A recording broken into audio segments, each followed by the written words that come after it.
Hello, everyone, and welcome back to another episode of the Los Angeles Rams Insider Podcast. I'm your host and beat writer, Brock Vieira. You can check out all of our work at www.si.com/NFL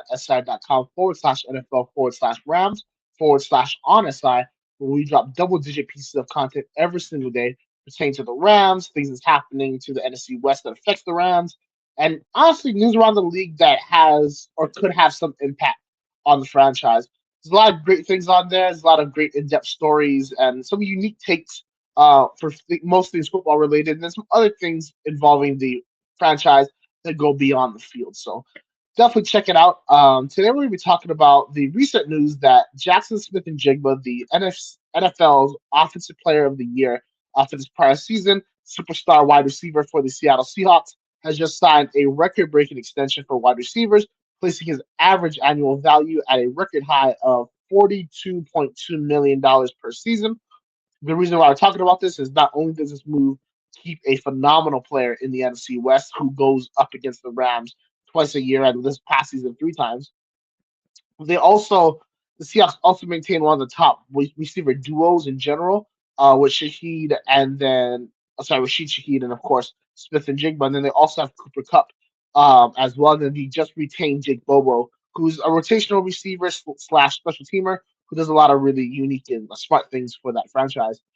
How is this going to affect Puka Nacua is going to be the main question and the purpose of these podcasts. And let me just start by saying that, of course, there's a general belief, and people are correct when there is the narrative being put out there that now that Smith and Jigba's contract has been completed, that's going to drive up the cost of Puka Nacua's.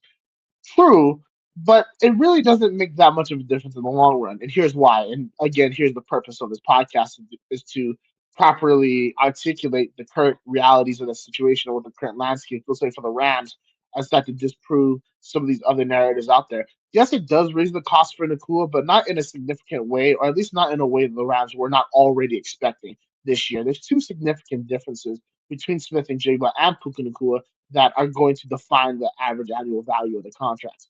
First off, for Jack Smith and Jigba, he is on a fifth-year option, and that is going to begin next season. So, in terms of the contract, not only will it not kick in technically until 2028, but they can start moving the money across a variety of years. That makes a lot of sense for that organization, especially as they have to start managing the contracts of some of the other big name players, including the eventual deal they'll have to do for Smith and Jigba and Nakua's fellow draft classmate, Devon Witherspoon.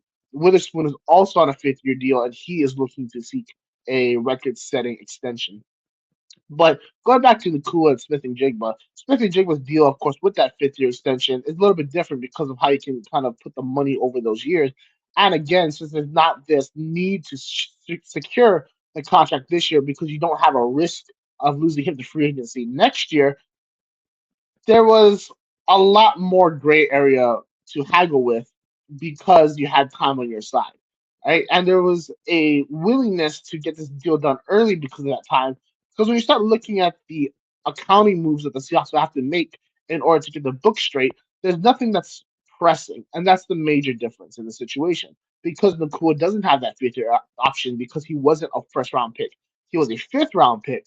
His extension is going to go immediately into next season. And not only is his extension immediately going to start hitting next season, because you don't have this extra year to distribute the value of that contract in terms of what the cap hit will be, you have to then go from it being a situation where you can spread your funds out over a 5 year period to where you can spread it out over a 4 year period if the Rams are looking to secure a 4 year contract for Nakua. If the Rams are not looking to secure a 4 year contract, which has been the standard for all the top wide receivers. Justin Jefferson, Jamar Chase, everyone essentially gets a 4 year deal. It makes sense for the team because they can cut you after 3 years. And then it makes sense for the player because they can't cut you after 2 years unless they're going to pay you out a whole bunch of money. So that's why we're at that 4 year mark.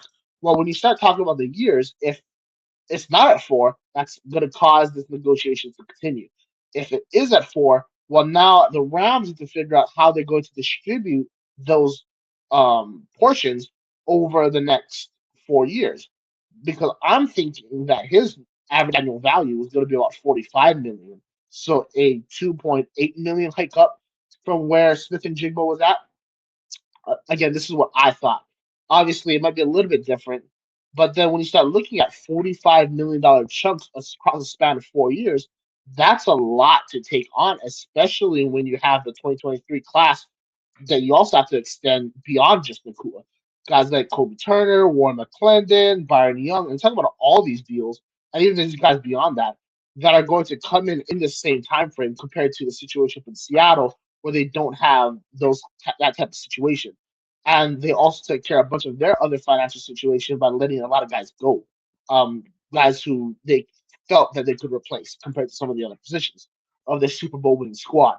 And then you look at this, not only do you have to figure out how you're going to spread all that and the 2023 class, well, Matthew Stafford is set to be a free agent next year. So if he wants to continue playing, well, then you want to structure yourself in a way where you are able to maintain him while also keeping his average annual rate at the level that's at right now. Because even though he makes a lot of money compared to some of the other passers in the NFL, the Rams are getting a steal with Stafford, and they got a steal with him by retaining him after last offseason. Then you start to think about the rest of the roster. Devontae Adams and Kevin Dotson are also set to be free agents. Coleman Shelton's set to be a free agent.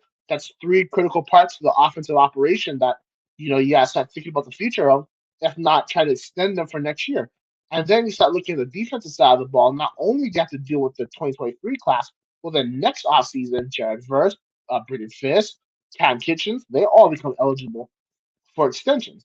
The good news about the situation is this: the Rams have structured themselves already coming into the season in a way that they can make a lot of moves quickly in order to maintain the roster for as long as possible, mainly through the expected duration of Stafford's remaining years, which at this point is probably about 2 to 3. By structuring their deals for Kyron Williams, Nate Landman, and Quentin Lake as they did last season, guys who are either impending free agents or were impending free agents that are also members of the 2022 draft class. What they did with those contracts was they gave them all 3 year deals that kick in this year. So on those deals, the Rams structured them for all the guaranteed money to be either sent out in the first year or in the first and second year. For the most part, it's the first year, but I think Quentin Lakes goes into the second year as well. But I gotta double check on that. It's either Lake or Williams, but I'm pretty sure it's Lake. Regardless, that means majority of the contracts, if not all of them, are essentially cuttable after the first year. But after the second year, it's like no penalty to move on from those relationships. And then you start looking at the timeline. Well, if this is the first year, that means 2027 is the second year, and 2028 is the third year. Well, in 2028, that is when you're going to start to see how Trent McDuffie's extension is kind of played out, because like Smith and Jigba's, he also has that 5th year option from being a member of the 2023 draft class in the first round to Kansas City. So because of that, the Rams are able to kind of spread out his money a little bit more. But you start looking at the tight margins on this year and next year because of this whole push for Stafford. Now you're going to start to see that the bill come due towards the end of those contracts, which go into the heart of Nakua's deal, which leads back to the entire point that I've been making the whole time is all of that complexity is the reason why Smith and Jibba's contract got done and Nakua's didn't, because along with everything that the Rams have to consider, they also need to get to free agency, the draft, then the veteran free agent market after the draft. And once they are able to figure out what their financial picture looks like after, that is why Leslie told us earlier this year that the plan is to attack free agency, the draft, and then players currently under contract, because they need to figure out what their financial situation is going to look like come after the draft in April and then going into May. So all this to say is that this was not unexpected for Smith and Jigba to sign before Nacua. This does not have a major or dramatic impact on Nakua's extension because it's two completely different situations.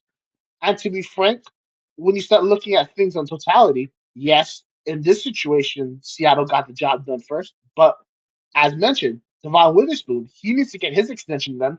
He wants a record-setting deal. Well, guess who has the current deal record for the biggest cornerback deal in the NFL? Trent McDuffie. So, so no matter what, it just washes each other out. But that's the major takeaways from this recent news with Jackson Smith and Jigma, what it means for Puka Nacua and a potential extension, and why there is no reason to panic. This was exactly how things were supposed to play out. There's a reason behind it. And of course, I'm expecting Nacua to get his deal along with several other players during the month of May and possibly into June as well. Main thing is for a lot of guys, I think the Rams want to get taken care. They want to take care of their guys before training camp. So that's the major date that you need to watch out for. This has been Brock Vieira for the Los Angeles Rams Insider Podcast. We'll catch you all next time. Take care.